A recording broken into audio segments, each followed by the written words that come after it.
Good afternoon and welcome to the 330 Sports Show down here at Youngstown Studio. It is a sweltering, I think that's a good word for today, 89-degree day down here in downtown Youngstown. Joe Danier, Justin Coffin, the 330 Sports Show. We get into a ton of topics here. I got a lot of stuff planned that we can talk about, and we'll go off of that. But how's everything going? Good. Yeah. I'm most interested in hearing about your bourbon trip. Yeah. Every show we break out some kind of bourbon that of our favorites here. So what was it like? It was good. So we, got in the car Thursday morning, drove down to, we ended up staying. Our final destination was Lexington, but we went past Lexington to Bardstown, Kentucky. So went to Heaven Hill Distillery. They're the makers of like Elijah Craig, McKenna, a lot of different types of bourbon like that. But they were the main sponsor of, there was a PGA Tour, the PGA Championship down there outside of Louisville. So about an hour and a half away. So that was kind of cool. They had all kinds of the golf stuff up, but all kinds of extra bourbon, flavors here and there. And I think some special stuff they broke out for, there were some people like in our tour group from LA, one from Georgia, a couple from Florida, just I think visiting. A couple of them were going to the golf tournament later that week. So that was kind of cool. All right, fill in the fourth. So Kentucky is known for four things: the Derby, bourbon, chicken. What's the fourth? Yeah, that's pretty good. Just based on your experience. I would say Kentucky Wildcat basketball as well. That would be my fourth.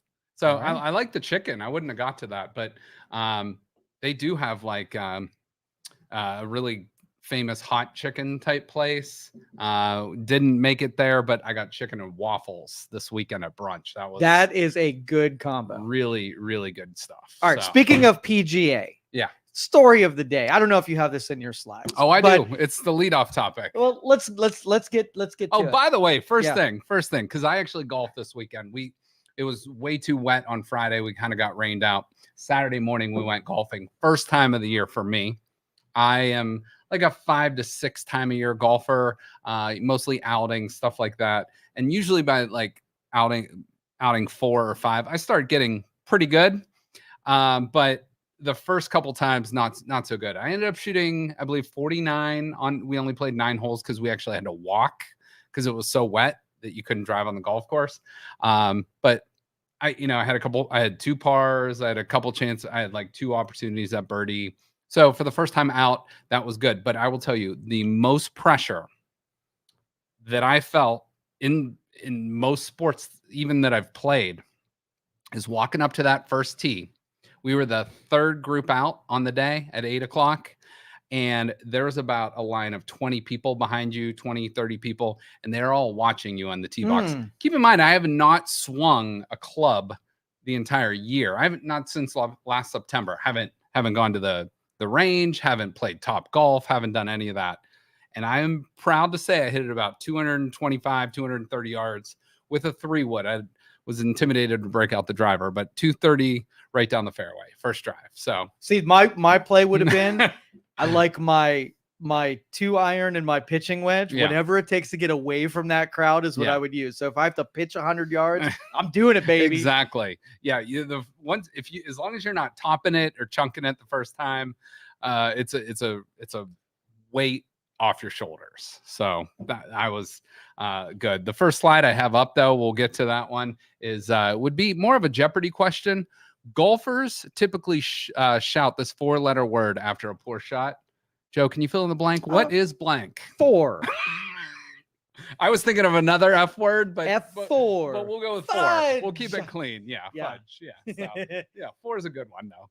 Good shout out on that one. So, do you want to get to the golf topic? I think you were talking about.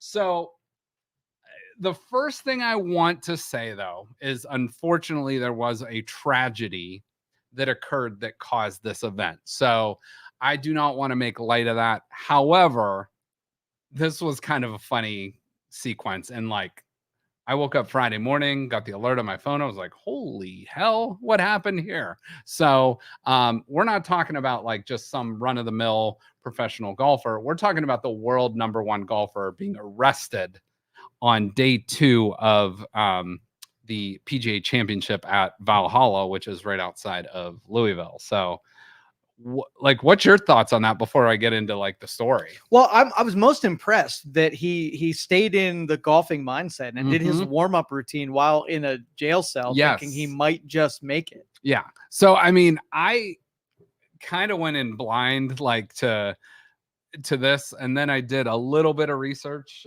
just hearing stuff on ESPN or whatnot, but I went in and watched a couple local news reports, and the fact that he said he was watching himself on TV, them talking about him being arrested from a jail cell while he's stretching, because he's like, I don't know if I'm gonna play or not that day. So I thought that was really interesting. So we'll go over the timeline kind of events. I'll put that up on the screen and we can discuss that. So the world #1 ranked golfer, which is Scottie Scheffler, arrested early Friday morning before round 2 of the PGA Championship at Valhalla, which again is outside Louisville, after a chaotic misunderstanding with traffic flow. That's what the I don't know if that was a police officer or he actually said.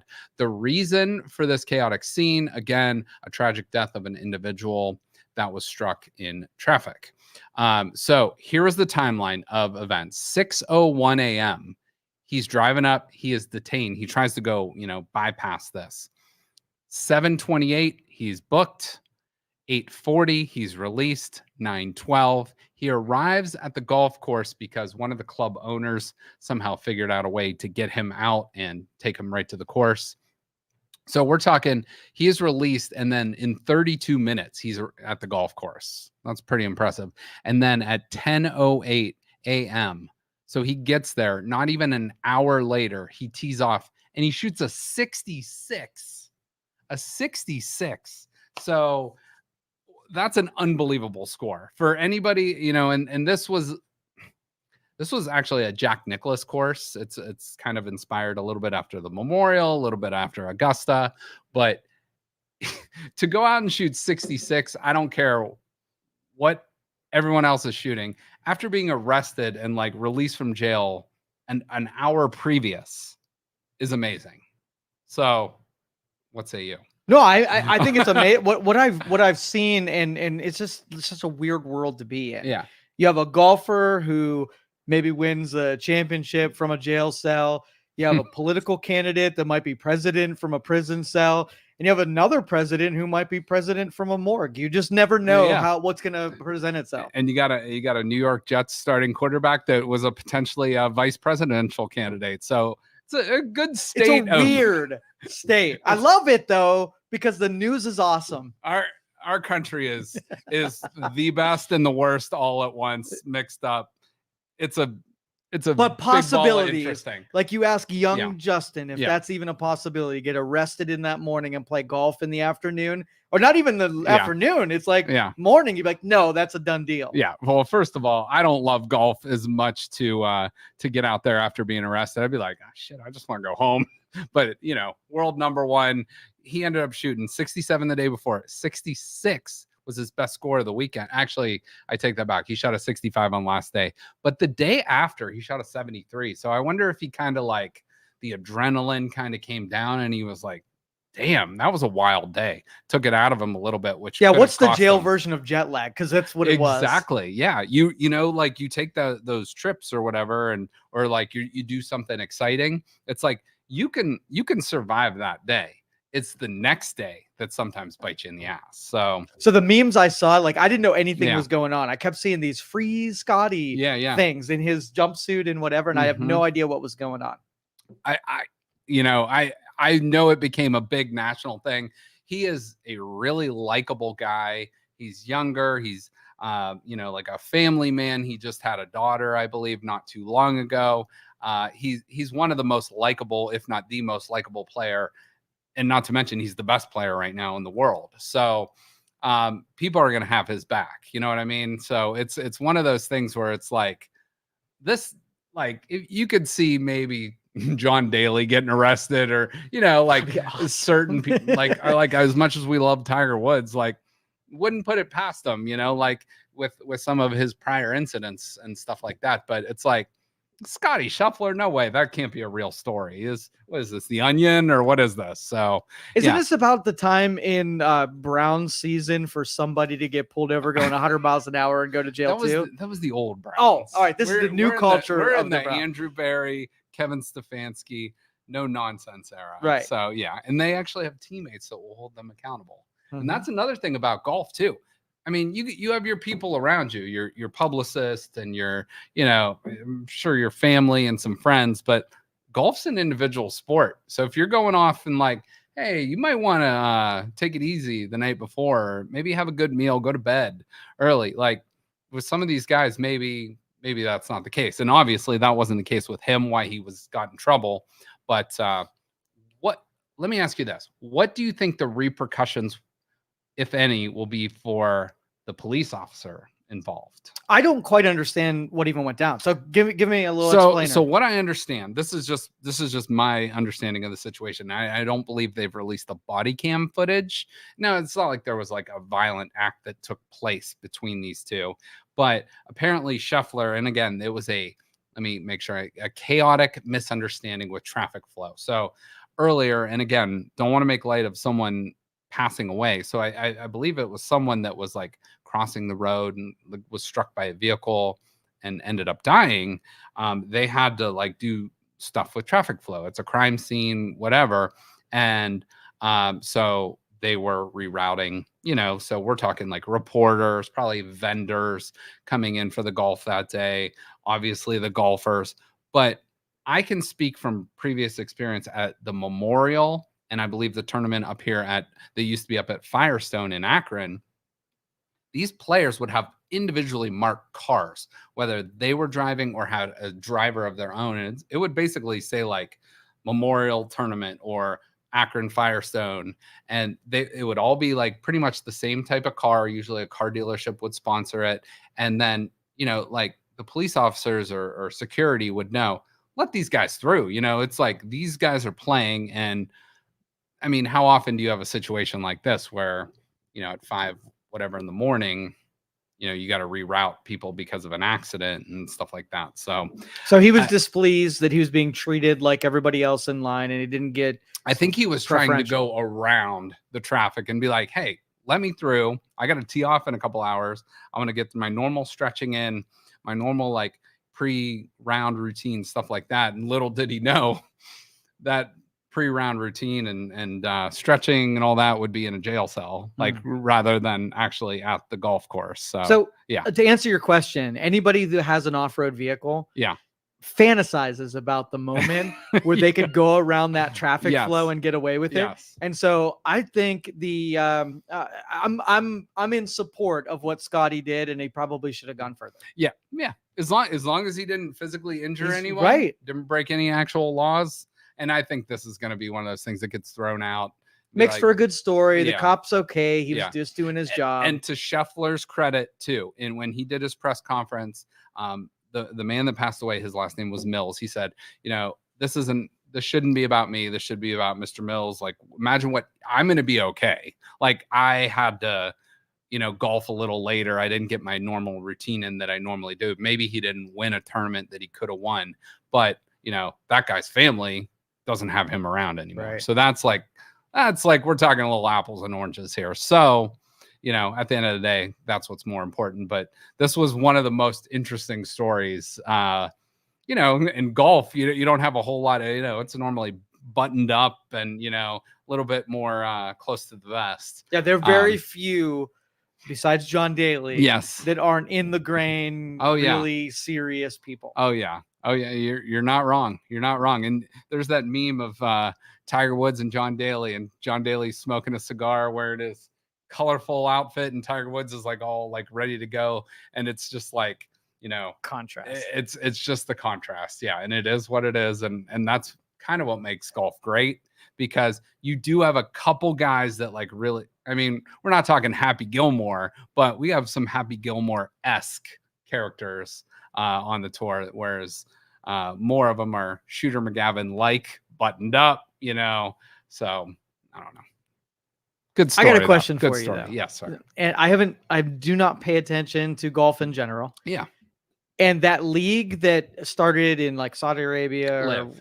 So it's funded by Saudi Arabia, pretty much. Okay, Yeah. let me finish my question here. Yes. I'm Okay. done. Sorry. I want this thing to fail so bad it's Mhm. not even funny. Yeah. And I haven't heard a lot about it, which means it's probably not. They spent a lot of money. They stole a lot of stars.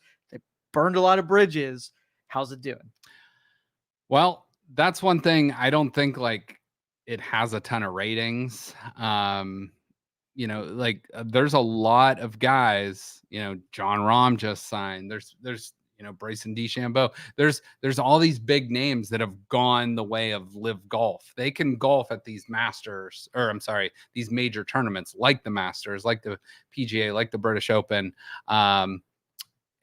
But you know, you don't really hear from them on a regular basis because they're not in all the PGA events. They're doing the live events. That league's a little bit more relaxed. They can wear shorts. They can they play 54 holes, and which, if you didn't know, LIV is the Roman numeral for 54. So that's where the name comes from, which that's kind of cool. Like it's a little like tidbit there, but when we're talking like this is backed by Saudi money, like we're not, you know, like there's billionaires and then there's like borderline trillionaires, like these people, and it's a very, it's like peeling back an onion because there are so many negative reasons not to take that money. But it's kind of like someone offers you like this. If someone offered you 300, let's just throw out a number, $300 million, you are setting up not only yourself and your family, but your kids and your kids' kids and probably your kids' kids' kids. So we're talking like 5-6 generations down the road of family wealth, not family okayness, family wealth. That is hard to say no to. Yeah, I don't blame the golfers that went that direction. Yeah. Like I love competition in sports. Yeah. And I just don't think I think it showed a disloyalty to what put money in these guys' pockets to begin with, to bail on it for the sake of money. It'd be a great way to, you know, like get a compete like the XFL. If the XFL came banked by Saudi Arabia, just think of what they can put on competitively. Right. It'd make the NFL better. But I don't think this made the sport better in any way. I don't think so, in the sense because like you only see them compete against each other in the major tournaments. So the only good thing for maybe the PGA is some of those younger guys that might not get an opportunity to make the field can get into the field. Maybe you get some more elite level younger talent coming up. But you know, you're taking some of the stars of the game and you're cutting them in half. It's like if someone came in the NFL and like picked, you know, cherry pick like 25 of the best players, it's like your league's going to be watered down. You know what I mean? So it's like, or if you go into the NBA and then there's 30 franchises in the NBA, but all of a sudden you add 10 teams, that league gets really watered down because the talent gets all dispersed through all these other teams. So I don't know. At the end of the day, I think it's like the PGA Tour president looked like a real jackass. For basically, he was like, "Don't take the money. It's like dirty money, terrorism, this and that." And it's like at the end of the day, he sold out to them because I can't blame the golfers, but I don't know what the answer. What do you say the answer is? So let's say hypothetically, you got all this money from these like Saudi princes or like maybe people that are involved in terrorism, blood money, whatever you want to call it. And it's like they are just throwing, because Saudi loves American sports. They're buying these soccer clubs in England and Europe, and they want to Americanize or maybe make themselves look a little bit better because they're part of sports franchises. And what do Americans love more than sports? Not much, you know, maybe alcohol and porn. I don't know. Pizza, porn. What makes the world go round? Yeah. So no, I'm just hypothetically, like, you know, saying stuff out loud. It's like, what does your typical American sports fan, well, your typical American man, let's just say, sports, food, women, probably, right? Yep. And whatever order you want to put that in, maybe music, movies, whatever, entertainment, you put that in there. It's like, that's probably your top list. And Saudis are going after some of that. So it's not the prettiest situation, so it's like, I don't know, it's just very convoluted. It's peeling back an onion. I know Rory McIlroy is one guy that hasn't taken the money. He's very outspoken against it, but there's a lot of players that don't like it but then have taken the money. So it's like, I don't know, it's hard to blame them. Yeah, you can't blame it. But I don't trust that part of the world. And I think the minute it drops under like a 20 share, that all the contracts, they didn't read that last paragraph. Right. That said, if it becomes less popular, then they have to actually build a new pyramid in Saudi Arabia. So they're enslaved labor at that point. Yeah. So yeah. I won't feel bad, won't shed a tear for those guys. Not absolutely at all. not. Absolutely not. So I don't know. I should probably know more about like the financing of that. But I know Saudis are trying to get into like the NFL and like other leagues. And it's like, they got the cabbage to do it too. So there's nothing stopping. Like literally when I say, you go think of like the richest person in America, who's that? Probably like Elon Musk or Bezos, right? And I don't quote me on this because I don't know for sure, but I believe, you take like maybe one of the top couple families in Saudi Arabia, they probably have more money than those two combined. Absolutely. Because of oil and whatever. So it's a dirty business, but that's how, unfortunately, a lot of things, money makes the world go round. Right. So yeah. All right. So if you had some Saudi money, what would you buy sports wise? Set your sights high. What, so you're talking like anything? Anything. Like you've got I would want an NFL franchise, like just a franchise. Yeah, I want an NFL franchise. Okay. And I almost, as long as it wasn't the Steelers or the Ravens or the Bengals, I would take it. I like, give me any NFL franchise. That Saudi prince just said, "I've got enough in my toilet." Is that how he sounds? That's exactly right. He's a sultan, and that's my sultan voice. Okay. I have enough in my toilet. For that. I eat that much for dinner. You eat pieces of shit for breakfast. But it is literally printing money. It is. It is literally printing money. There is like, I heard this earlier this week. So you know what escrow is? You have to put money in. Like, so a lot of NFL owners, there's probably like a third or a half of them that are very well to do business wise. Probably the other half of the owners are rich because they own that franchise. You know what I mean? So half the owners have a lot of liquid money that they can go just, that's why the Deshaun Watson thing was a huge, huge issue. The Haslam zone, pilot flying J, all that other stuff. So they can literally just write a check for $230 million. They don't have to pay him all that much.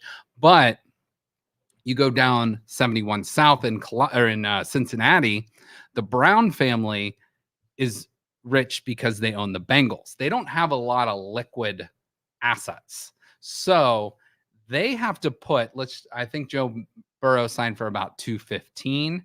So they have to, like, I believe the NFL rule is you have to put 50% in escrow. So they would have to show that they can back that money with about, let's just say, call it 110 million.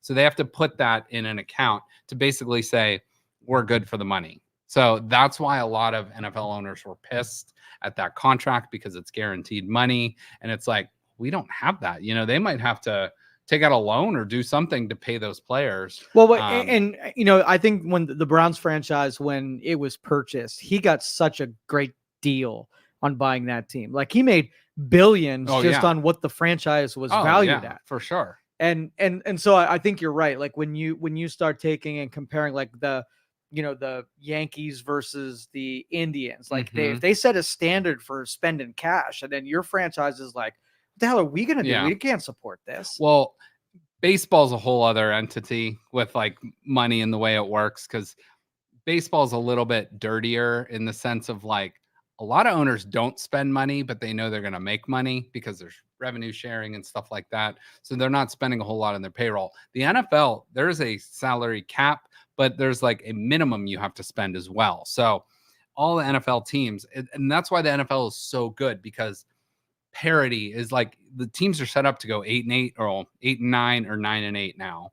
It's like, and then obviously you're going to have some really good teams. You're going to have some really bad teams. But for the most part, it's that bell curve of like competitiveness, because the way the salary caps are structured, the way the draft picks are structured, the way it's a very well done system. Whereas some of the other sports are trying to figure out that model still. So if I own the Browns, every player would be paid $109,000 per game, and you only got paid if you did something in your position that was awesome. So you could make $1 billion if you would be called to sell the team immediately. You don't think that would fly? Well, how would you ever get a star on your team? Those bonuses are off the charts, dude. I just need a proper marketing. So you're talking $1 million per touchdown. Boom. Yeah, but what if you're the running back and you're on a passing team? It's like, but you're having a great, so you're running. You'd find an incentive program. Nick Chubb hypothetically runs for 2,000 yards, but like doesn't get very many touchdowns. Well, it would be touchdowns, and I'd put the right incentive. You just want that money to go to your boy Njoku. That's it. Njoku makes $100 million. Okay, off the chart. Okay, right? Yeah, $100 million in Njoku. Figure out everybody else is $109,000 per game. Yeah. Okay, that's fair. That's fair. How did you didn't even ask? How did I come up with 109,000? 109. Yeah. Totally just out of my ass. Okay. There's no reason. Well, I was looking at the clock. It says 3:59, maybe in reverse or something. Subconsciously, yeah. Maybe. So, can I go one other golf note? Former friend of a friend of the program, but former guest of the show, Gianna Clement is. If you don't know this name, go follow her on Instagram. Go follow her on Twitter, X. But she is from here in Youngstown. She's from the Warren area. She is an absolute stud. She is 16 years old. She is one of the top ranked amateur golfers in the entire world on the LPGA tour. I mean, this kid's still in high school. And she is dominating. She won the amateur championship this past weekend in New York City. She finished like top 5 at Augusta at the women's pro-am or women's, the women's amateur championship down at Augusta. She is just a phenomenal golfer. She's a great kid from a great family. Again, I believe they live up here half the year and live down in Florida half the year. So she's doing her schooling and stuff virtually, but a phenomenal kid. And again, I just want to give a shout out to her because she's from right here, but she is absolutely killing it. This is like, this could be like Natalie Corda is the best golfer in the world on the female side. This girl has that potential to be one of, if not the best female golfer in the entire world in a few years. A lot of these girls she's competing against grown women. She's not even in college yet, so she's got to finish out her high school stuff. She's going to keep competing, go to college, and then she's still got 4 years of college before, she is that good though already. So in like 6-7 years, you're probably going to hear this girl as one of the number one. Let's put her, I don't want to put that number one on her. Let's say top 10 female golfer in the world in the future, my opinion. So she's her dad's her caddy very often. And Pat is his name. Great family, and she's gonna do amazing things. So can I ask you a question? Yeah, please. Because that picture of her, she's quite the looker there. She looks very good. So in women's sports, yeah. Which sport has the hottest women? So golf has its sampling. Yeah. I would say tennis probably has a good sampling. Gymnastics. Yeah. Has its so let's go with the NIL with college stuff. Okay. Because professional women's sport, there's no professional football, but there is the WNBA, but there might be a professional. I'm going to talk to you about that softball. because your girl got Caitlin some. Clark, Yeah, we're going to talk about that. They're 0-4 to start the season.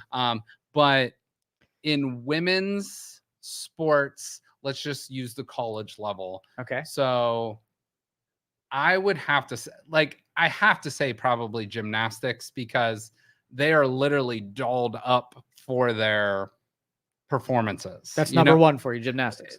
Personally, yeah. And like, again, I would never have known who Olivia Dunn is from LSU or some of her teammates, or, maybe unless some of those girls made it to the Olympics, this year in Paris or a couple of years ago in Tokyo, I think it was. But like, unless you're watching the Olympics, you usually don't see women's gymnastics. But because of NIL, these girls have made, one, good for them, a lot of money, and two, they're out there, they're on TV commercials. There's a lot of stuff on like ESPN and other bigger networks now. Their faces are out there, a lot more than their faces sometimes, but like they're out there to be seen, which mostly I think is a great thing. I feel bad for some of them who might have to deal with some stuff which comes along with the territory, but for the most part, it is a great thing for women's sports. So I would have to say gymnastics 1. Okay. Women's basketball 2. And I mean, we had a whole lineup of the YSU women's basketball players this past summer. And a lot of those girls killed it on the NIL front. I believe Maddie was top 100 in all of college basketball of NIL earnings from an article. And the thing with her is, she's not the best player on the team, but she puts herself out there. She is I believe a 4.0 student. And if I'm not mistaken, I believe she has 3 degrees. So she killed it in her time at YSU. And I don't know what she's doing now, but I know she's got that kind of in with the WWE type thing where she's like next in line. That's their NIL program. But she is a great success story because she has done everything she should do. She got good grades. She did the best she could for her teammates on and off the court. And, she's killing it, and she's putting herself in line for future success. So I would say you got 3 more. So you got. Oh, okay. Okay. Are you counting basketball as number? I'm counting basketball as 2. Volleyball 1, basketball 2.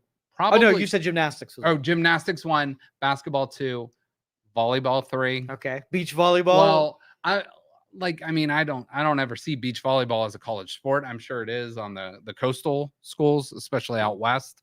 But let's just use regular volleyball. Let's just say volleyball as a whole. So gymnastics, women's basketball, volleyball, probably soccer. And then softball's tough because it's like a spring sport, so you don't see it very often. But right now is the time where it starts getting really popular again. So if I had to say a 5th, I would probably go women's soccer. I'm sorry, women's softball. So that's my list. What would you disagree with that in that list? No, it's good. I wouldn't put basketball on there. No, I wouldn't. Not a top 5. No. Wow. I'm going to go with 3 of them. So gymnastics is definitely a winner. I'm going with golf because those golf girls are hot. Okay. Wait. Stop. Yeah. We're talking about looks, or we're talking about NIL banking. Total hotness. Well, sometimes those go hand in hand. They do, but I'm saying who has the hottest girls. Are you going to change some answers now? No, I don't think so. Okay, so I don't think so. I'm going with the golf girls. I'm going with the tennis girls because Capriati was my crush. Can you name me one female golfer in college? No, but my Facebook feed, I don't know what I've been doing lately, but are these girls in the black skirts that are driving? And I don't care about the sport, but those girls are not in college. Those are. You said college. I said what sport has the hottest girls? You filled in the college girls. You're right. I did. Okay. Well, then I'm throwing in mud wrestling. I'm throwing in. Okay, wait, mud wrestling? Really? Yeah, you're right. Do you want to adjust any of your answers? Yeah, I think I do. Okay. I gotta go beach. I gotta go beach volleyball for and sure. I might go. I'm trying to think of a track and field. I'll tell you what. Swimming too, maybe. Or diving. I'll tell you what. Ohio State has they won the national championship in like women's synchronized swimming or something, and they posted the team photo. I'm like, those girls could all be models. Like they're just all like beautiful girls. Blah blah blah. So I might have to go with synchronized swimming instead of softball. I would have softball. never guessed that in a million years. So there we go. There we go. That's my top. Did you have any crushes on women's sports as a kid? You had any? As a kid, not really. No.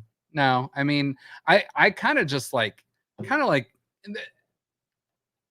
Summer Sanders when I was growing up. Do you remember her? I don't. She was an Olympic swimmer, but she also hosted like Inside the NBA.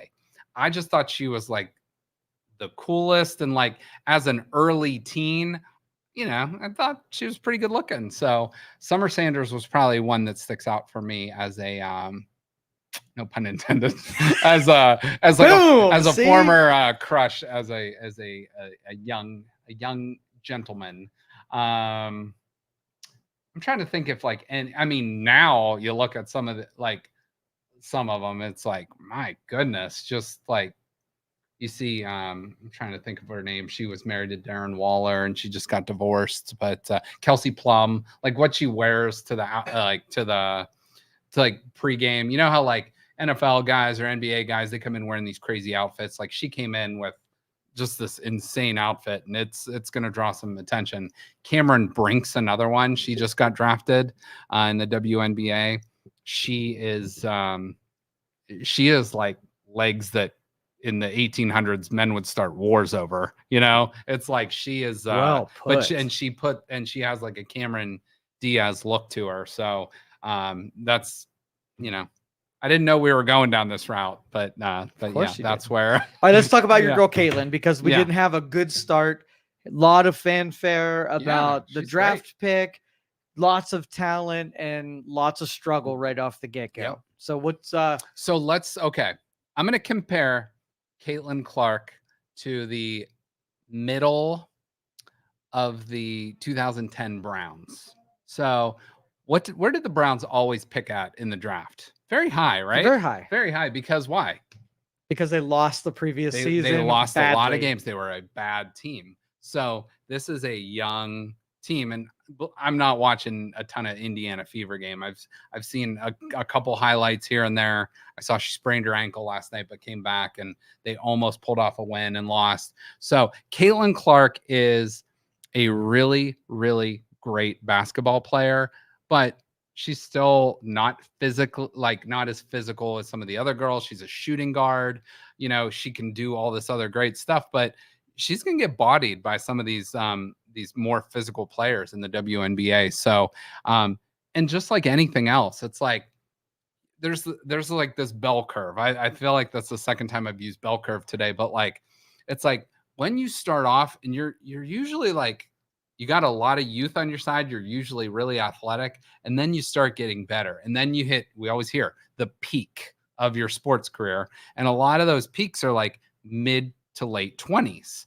And then it's like after that, you're getting better, more IQ wise, but you're losing that natural born talent that maybe you had. The skill is still there, but the athletic ability, the physicalness might start waning off. So it's like, I think she's still like at that bottom of maybe not quite at the bottom, but like creeping up that bell curve where she's going to be a really great player for a lot of years, but she's got a ways to go, and she's still, I think of this too. Could you imagine if the NBA started in the summer too, after those college kids just went through the grind of a whole college season? I mean, she played probably like 40 games in her college season. She gets thrown right into the WNBA after like 2 weeks. So it's like, she really didn't have, like in her downtime, she's on SNL, she's doing all these photo shoots. She's probably tired too, mentally and physically. So I'm trying to give her as much of a pass as possible, but it's not like she's playing terrible. She's just she's like learning a new style of game too. Well, there was a lot of pressure because she made the news a whole lot. So a lot of people put stock in her to like set the world on fire. Yeah. And then I don't know with that kind of pressure if I could perform at the level that could ever satisfy that group. Let's just say she never made the news, and then she got a couple of weeks, couple of months, half a year under her belt, and then she starts making news because she's a standout in that league, not that she's some kind of savior that's coming into the league. What if she's not wearing a belt? You had to, right? Like I was serious for the first time on this show, and you killed it. No, I know what you mean. And it's like, she's got a long way to go to be the best at her sport. She was just the best at her sport. And it's the same sport, but it's at a different level. So it's just like when the number 1 draft pick, look at Bryce Young. Bryce Young was the number 1 draft pick last year in the NFL, Heisman Trophy winner, comes in, he stinks it up because usually you're put on a bad team. And now there's certain outliers. CJ Stroud had an amazing year, but he was also in a way better situation. So sometimes it's not just your ability. Sometimes it's the opportunity as well, like in your teammates and all that stuff too. So I would give her, there's a lot of promise behind her. So we'll see where she ends up. It's going to be good. It's going to be good for her. But this season is probably going to be a big struggle as a team and probably an individual player. But, what doesn't kill you makes you stronger. Makes you stronger. And she might make over $109,000 this year. That's a great point. Actually, hopefully an endorsement she does, because I think her salary is $76,000. Ouch. So, sorry, Caitlin. No, that's all right. All right. Hey, random thought of the day, as that one makes a nice transition. Random thought of the day. Okay, I'm ready. I saw, for some reason, The Sandlot was based in like 1962. So I did the math and I'm like, what year did it came out? Because I knew it came out in the early 90s. So this was a wild thought. So The Sandlot came out in 1993, which is 31 years ago. The Sandlot took place in 1962. So The Sandlot came out 31 years ago, and it was made in 1993, and it was based 31 years before that. So 1962 to 1933 is the same as 1933 to 2024. Dang. If you want to feel old. So that puts some weird, I saw that, and then I'm like, really, what year did it come out? And then I started doing the math, and I'm like, holy crap, that is weird. And I think the movie came out in like April, so technically like the dates don't line up like exactly 31 years, but that movie takes place in the summer. It's 90 degrees today. Like, interesting random thought of the day, I thought. So. And your brain processes this like in 30 years, nothing's changed all that much. But then you watch a movie that you did in 1995 and you're like, oh, we've come quite a ways. If you wanted to get in touch with a friend or a family member and you were outside playing baseball, what would you have to do in 1993? Ride your bike down and knock on some doors. Or you'd have to like use a payphone and maybe call someone. And if they weren't home, you can't go text. You can't like say, hey, can I borrow your phone? Do this. No, it's like, it's a very unique situation. And 93. So tell me, like, how many, like, does your son have a cell phone? Yeah. So it's like, and he's 12? 14. 14, sorry. 14, 15, 18. But I didn't have a cell phone until I was 18. So that was my senior year of high school. It was my first year. I did have a pager, I think maybe like for 2 years. So for Ryan though, he is like 6 years ahead of me with a cell phone, but like technology wise, he is like eons beyond where you and I were as a kid growing up.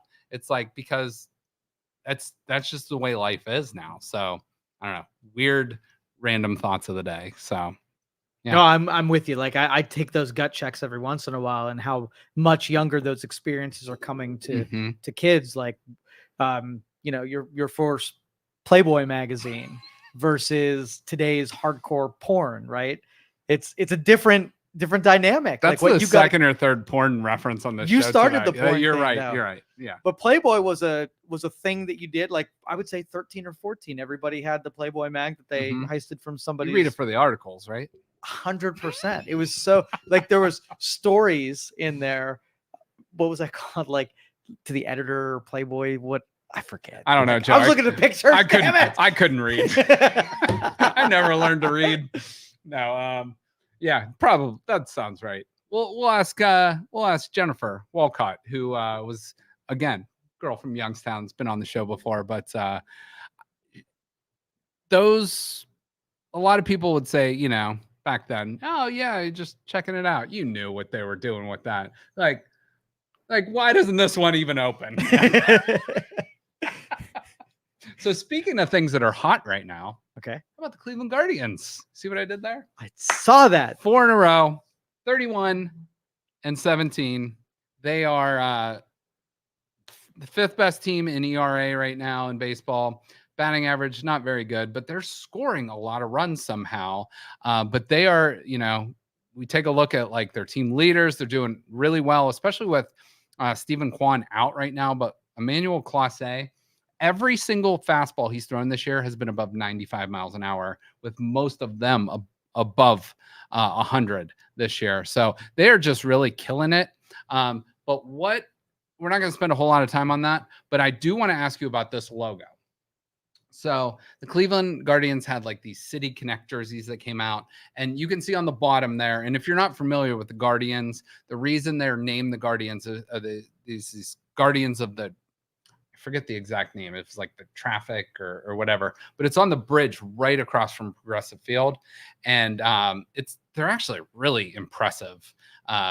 Carved out monuments, statues, whatever you want to call them. But they're very cool. But like, if you look at the bottom of the screen, if you're watching this on Facebook or Twitter or whatever, the bottom 2 logos, the C, the script kind of, I don't know what font that would be, the C, and the baseball with the G in it with the flying wings. Those are like their main logo and their alternate logo. They have thrown around the idea, I believe, of this top logo. I like that top logo a lot. A lot of people probably don't, and I get there's going to be the boomers out there that want Chief Wahoo. I get it. I thought that was one of the coolest logos, but for obvious reasons, it's not, their logo anymore. So what do you think about that? Maybe that new look Guardians logo. So I'm not a boomer, but I'm going to play the role of the boomer. Yes, please. And I'm a traditionalist. Mm-hmm. All right, put a baseball bat, if nothing else, there. Like, I don't like the new logo. I don't like anything about it. Not even just the plain C. The C's cool. The C's all right. Yeah, like it's adorned hats and stuff forever. So. Like if you think about it, like look at just about any Major League Baseball team. Most of their logos are like letters. Most of them like Yankees, NY, Dodgers, LA. Cubs have the C. You go through just about every single one, and a lot of them have cooler secondary logos. I think the Brewers logo, the Milwaukee Brewers with the M and the B and that baseball in the mitt, is the coolest thing out there. The Pirates have the pirate, but it's like, hey, the Pirates can like raid and thieve and vandalize a bunch of stuff, but we're just trying to be Indians over here. But don't get sucked into it. They're trying to market you into accepting that they blasted out a beloved logo on your team. Yeah. And they want you to love this one so bad. Next is a bronze statue of a cow is what they want. They want you to worship before the change. I will say I was kind of on board with when they were rebranding with the Cleveland Spiders. It's like kind of like a weird sounding thing because I think of like the Richmond Spiders in college. That's the only one I can think of. But I think that would be a really cool logo, and you could do a lot of really cool stuff with that. And like most people are afraid of spiders, and that's like that'd be a cool thing to go against another team. It's like nobody cares. It's not an actual Yankee fighting a tiger. It's like, but it's like it kind of represents your team and your culture and your city. The Guardians do have that like intertwined with the city.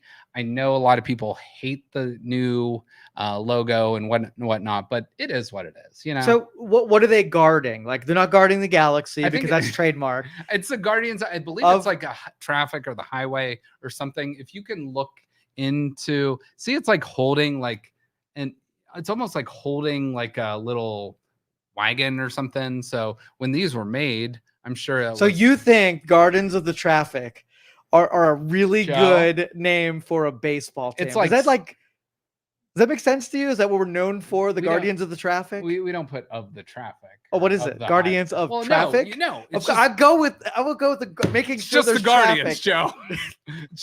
I gotta know what they're protecting. Like if they were like Guardians of the Championship, I'd be like, okay, well that's it. They're guarding that champion. That's kind of grunty.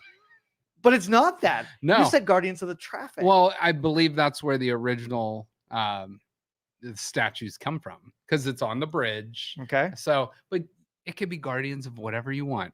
Guardians of the pizza you don't want me to eat over there. Guardians of the bourbon. We don't want people walking in here and taking our bourbon. Guardians of you fill in the blank. Guardians of I mean, they're really good defensively. Guardians of the baseball field. I don't know. Could be whatever you want. All of that is more stupid than what they had. So there's my. You're not wrong. I'm not a person that like. I did not want it to change from the Cleveland Indians. Chief Wahoo, I did not want to lose that, but I understand that more.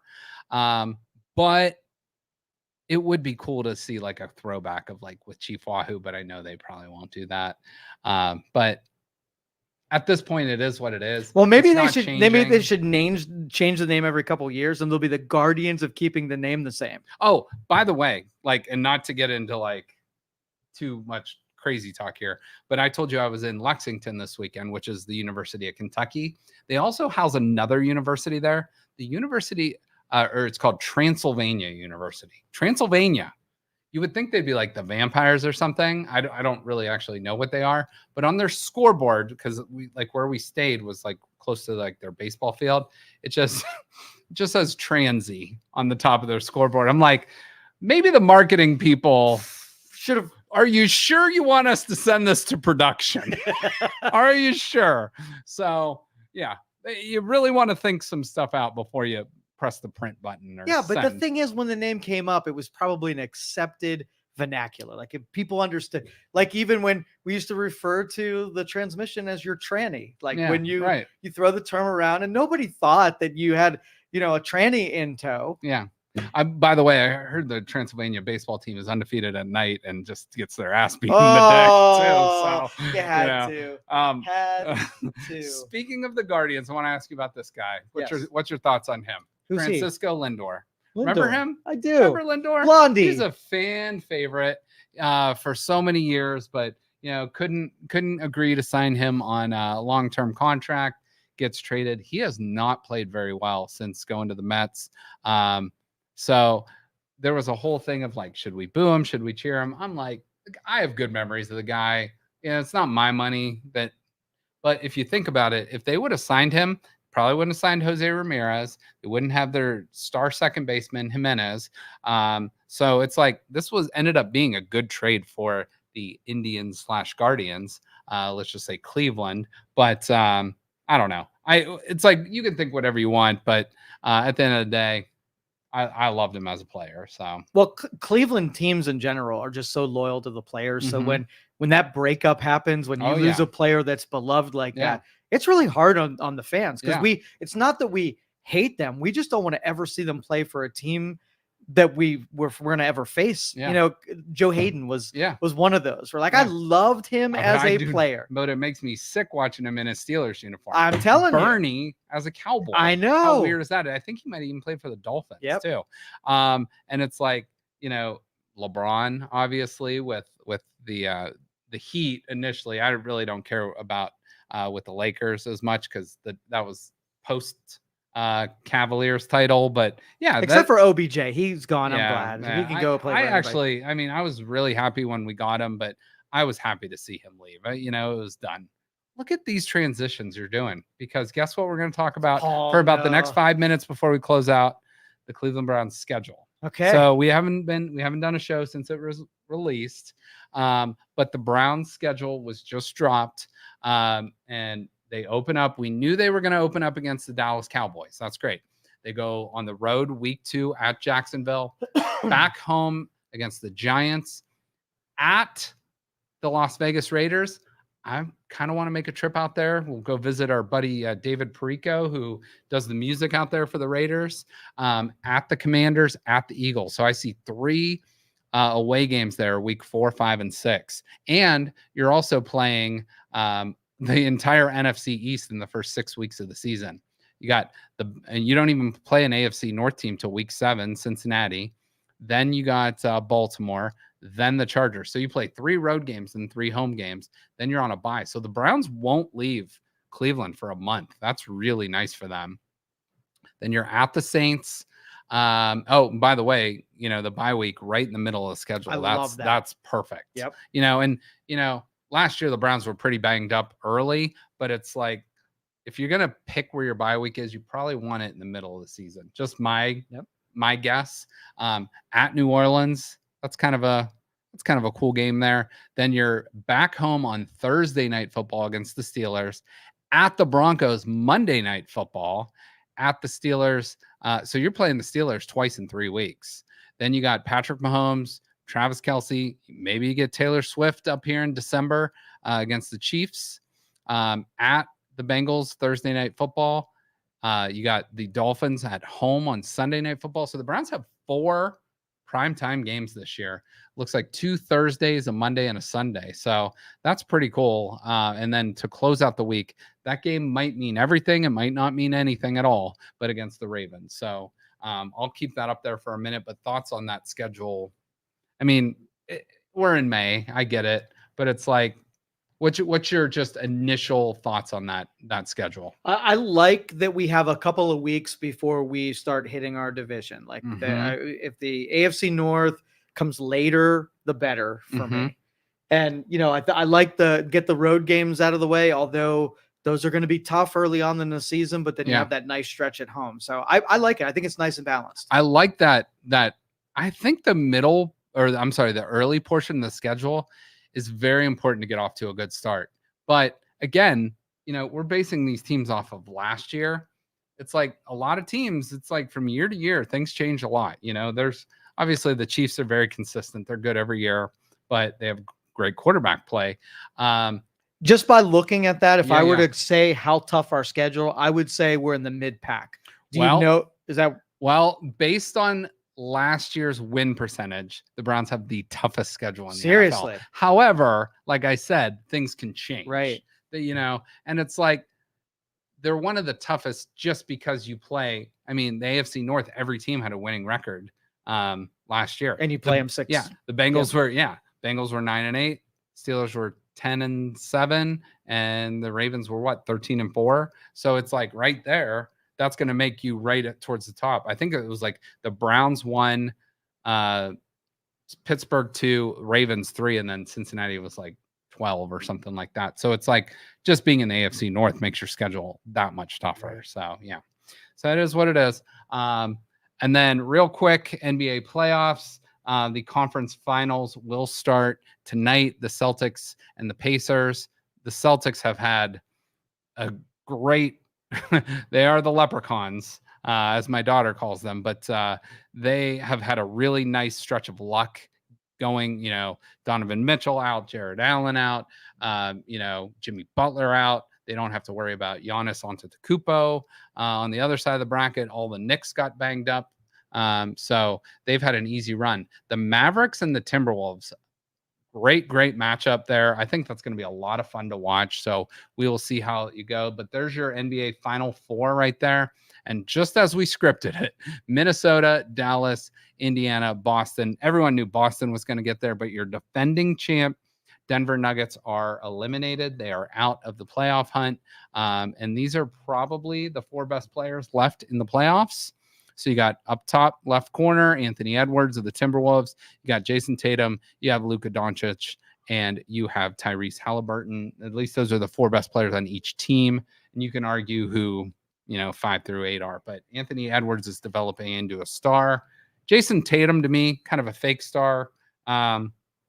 goes quiet for a while in a lot of games, but Luka Doncic, bona fide superstar, and then Tyrese Halliburton, a good all-around player and point guard.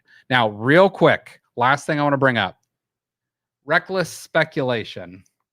Will the guy in the middle be on the Cleveland Cavaliers next year? LeBron James. Now, I will tell you right now, this is not going to be the starting five for the Cavs next year.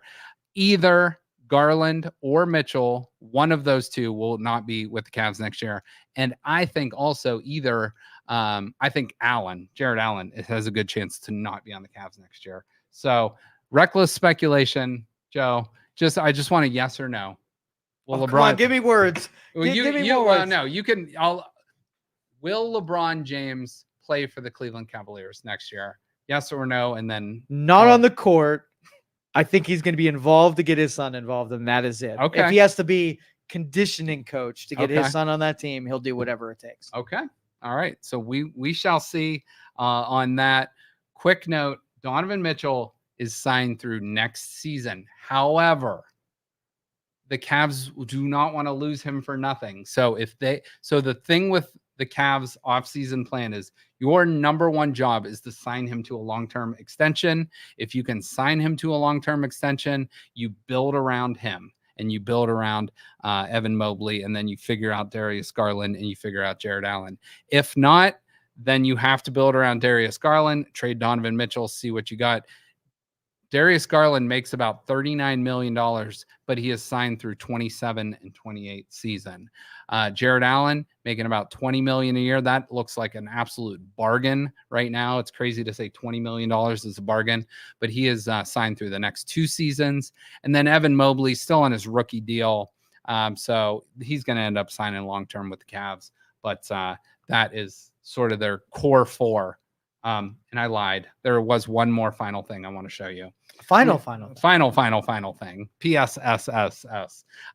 The College Football Deluxe Edition for EA Sports has come out, and they unveiled a new Connor Stallions edition. And if you can zoom in there, you can see Edwards for Michigan, and he's got the playbook for the other team. So that's kind of great for them. So little trope there, but I thought we'd have some fun with that. But little trolling going on. A little on the trolling. Cover. So we'll see.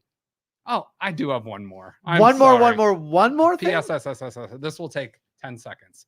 Can you identify these letters and what they mean? GYAITMFHRNBIBYA. Get your beep in the mother beep house right now. Oh, beep. Yo, beep. Well done. Yes. Well done. I was hoping you, but if you were a kid of the 70s, 80s, and 90s, you probably have heard that in some way, shape, or form. Maybe not in those exact words, but I like how you threw in a little like accent in there. You like that? But yeah, that was the angry mother accent, yes. And she was about to put a beat down on somebody. Oh yeah. We got to get to your grandma's for dinner. Get your ass in the house. All right. Well, for Joe, I'm Justin. We will have a show on Thursday. I'll let you know more details about that. But everyone, enjoy your day, and we will see you soon. Thanks for watching the 330 Sports Show on Youngstown Studio. Thank you for listening to this show on Youngstown Studio. This is original Youngstown content. Feel free to share our videos and tell your friends about us. Don't forget to subscribe to our YouTube channel and follow us on Facebook. Thank you for your